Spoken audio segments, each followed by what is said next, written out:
वारंगल जिला Warangal central zone BCP Sheikh Salima ने कहा कि आज के युवा टेरासा के आदी हैं और आसानी से पैसा कमाने की उम्मीद में विभिन्न प्रकार के अपराध कर रहे हैं।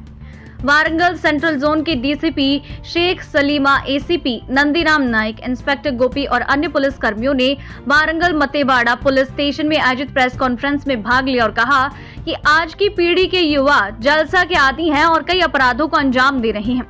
आसानी से पैसा कमाने की आशा से शहर में उसने बताया कि अपराध करने वाले गिरोह के 5 सदस्यों को गिरफ्तार कर लिया गया है और मणि उन्हें अदालत में पेश कर रहा है। तेलंगाना वरंगल नव भारत समाचार से कैमरामैन महेंद्र के साथ अक्रम की रिपोर्ट।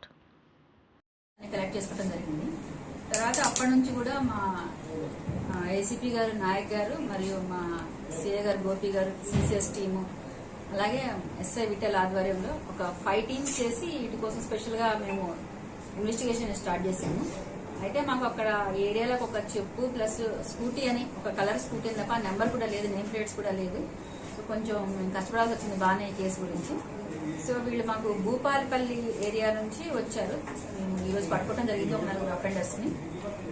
వాళ్ళ దగ్గర ఇందులో నలుగురిలో ఒకళ్ళు బొల్లా అని, ఇతను ముదిరాజ్ భూపాలపల్లి, అతను నెక్స్ట్ మహమ్మద్ బాసిత్, ఇతను కూడా భూపాలపల్లి. వీళ్ళు మా దొరికిన అఫెండర్స్ నలుగురు కూడా భూపాలపల్లి ఏరియా వాళ్ళే. ఇందులో అనిల్ అనే మెయిన్ అక్యూజ్డ్, ఇతను చైన్ స్నాచ్ చేశాడు. వీళ్ళందరూ కూడా ఆల్రెడీ ఎన్డీపీఎస్ అంటే గాంజా కేసులో ఆల్రెడీ అరెస్ట్ అయి ఉన్నారు. బెయిల్ కోసం డబ్బులు కావాలి కాబట్టి ఆ బెయిల్ అమౌంట్ కట్టడానికి కోసం వీళ్ళు ఇప్పుడు మళ్ళీ దొంగతనం స్టార్ట్ చేశారు. సో మళ్ళీ అది రికవరీ చేశాము. ప్రాపర్టీ ఎలా ఉన్నది అలానే.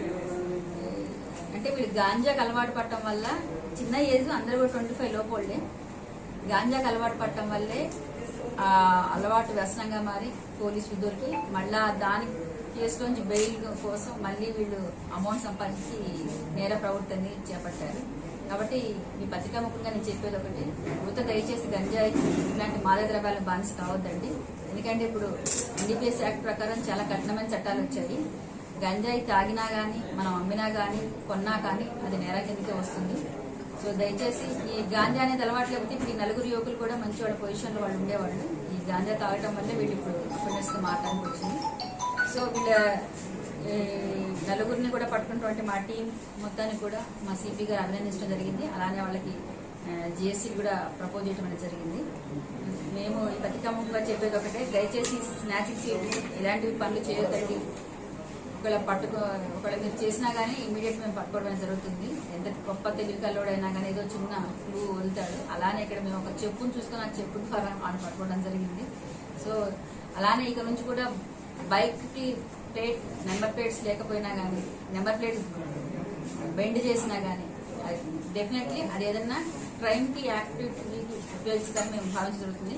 కాబట్టి నేమ్లెస్ నెంబర్ ప్లేట్స్ ఉన్నా కానీ, బెండ్ అయిన నెంబర్ ప్లేట్స్ యూజ్ చేసినా కానీ తప్పకుండా మేము వాటిని సీజ్ చేసి ఆర్టీఏకి రాయడం జరుగుతుంది. కాబట్టి ఎవరు కూడా అట్లాంటి బండ్లు వాడటానికి వీలేదు. నెంబర్ ప్లేట్ లేనివి, నేమ్ ప్లేట్లు బెండ్ చేసింది.